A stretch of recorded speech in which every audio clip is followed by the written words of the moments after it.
Good Tuesday. I hope you are having a wonderful week so far.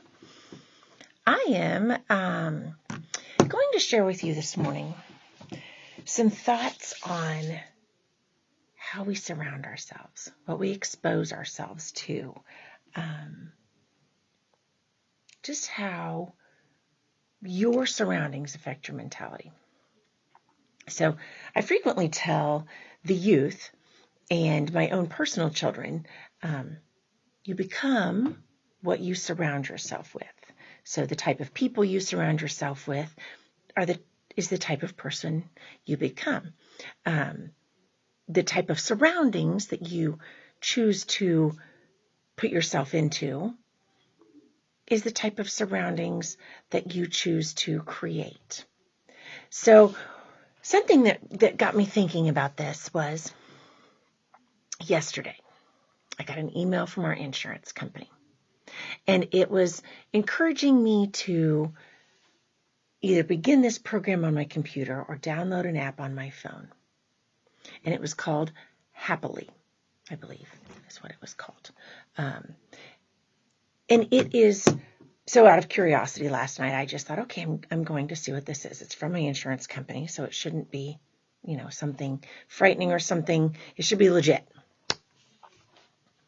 So I go on to this program. And basically what it is it encourages you to play games that affects your thinking and allows your mind to more naturally go toward positive thinking. And the first game was hot air balloons with words on them. And I was to click on the positive words. I know that sounds very basic, but it just kind of stuck with me.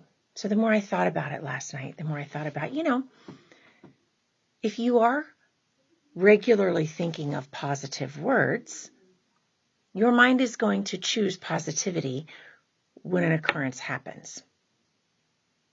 Same as if you regularly have your mind filled with fear and doubt or negativity, that's where your mind naturally goes when an occurrence happens, when faced with a situation. Your mind is just like any other muscle in your body. You train it. So you train your legs to run a marathon. Well, actually, it takes your entire body to run a marathon.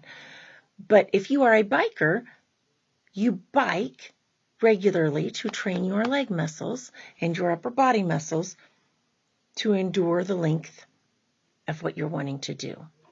If you are a dancer, if you are a football player, a basketball player, a softball player, a wrestler, whatever your activity may be, you have to train those muscles.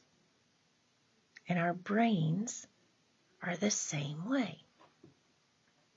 We have to choose how we want to train them.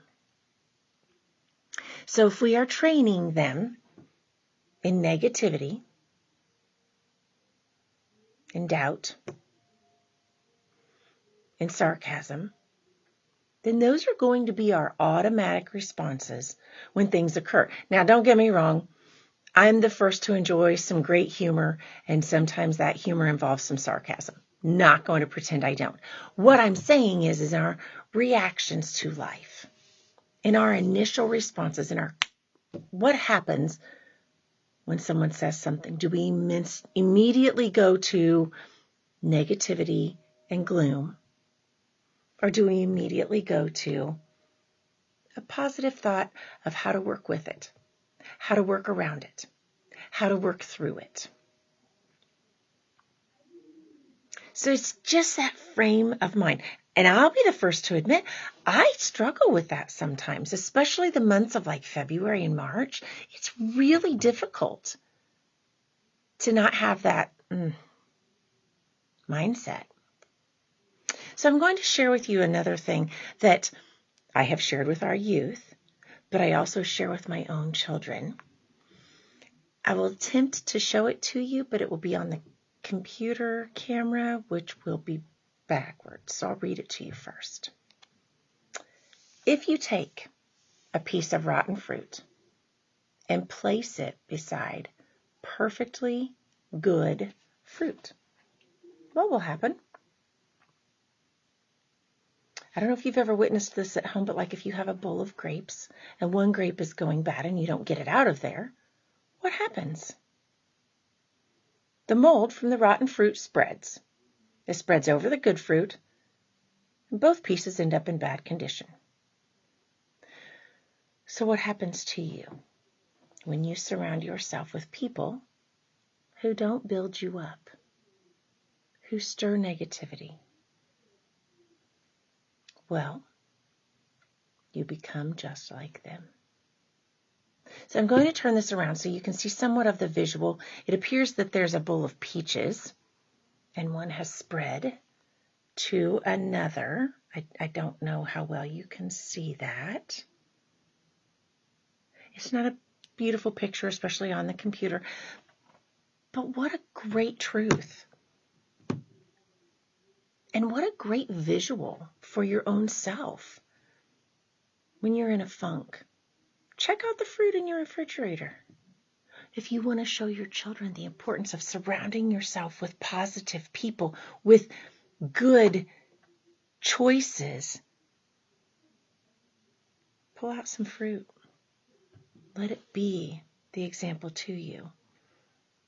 And in your own mentality, it's easy to get into that funk. It's easy to surround yourself with people who just want to find what's wrong with everything. My hope for you is that you are able to find the positive, that you are able to be the positive, that you are able to be that fresh new fruit that spreads the joy, the positivity to others, rather than allowing that bad fruit to spread to you. Put on that armor and guard yourself. Have a joyful week. I will see you back next Tuesday.